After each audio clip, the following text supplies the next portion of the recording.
बर्फीली रात का मेहमान।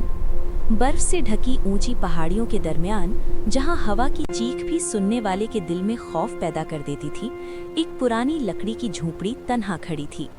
उस रात तूफान अपने उरूज पर था। हवा जोर जोर से चल रही थी और बर्फ इस शिद्दत से बरस रही थी जैसे आसमान जमीन पर उतर आया हो। झोपड़ी के अंदर बाबा रहीम आग के पास बैठा था। आग की तपिश उसके सर्द हाथों को तो गर्म कर रही थी, मगर उसकी जिंदगी की तन्हाई को नहीं। अचानक दरवाजे पर हल्की सी खराश की आवाज आई। बाबा रहीम ने चौंक कर सर उठाया।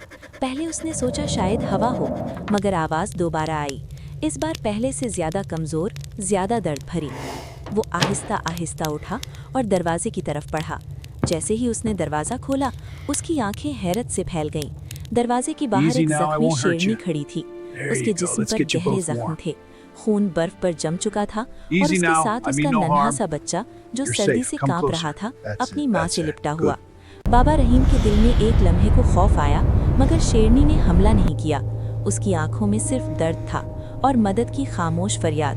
बाबा रहीम का दिल पसीज गया। वो आहिस्ता से पीछे हटा और दरवाजा पूरा खोल दिया। शेरनी और उसका बच्चा धीरे धीरे झोपड़ी के अंदर आ गए।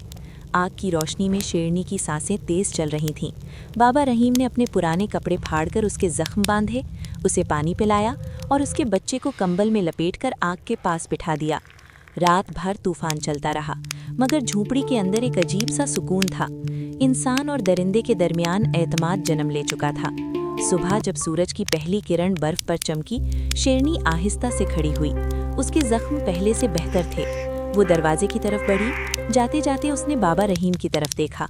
न धाड़, न खौफ, सिर्फ शुक्रगुजारी। उसका बच्चा भी एक लम्हे के लिए मुड़ा, जैसे उस चेहरे को याद रखना चाहता हो जिसने उनकी जान बचाई थी।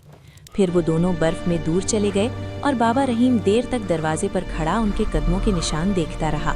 उस दिन उसे एक सच्चाई समझ आई, रहम सिर्फ इंसानों पर नहीं, हर मखलूक पर फर्ज है।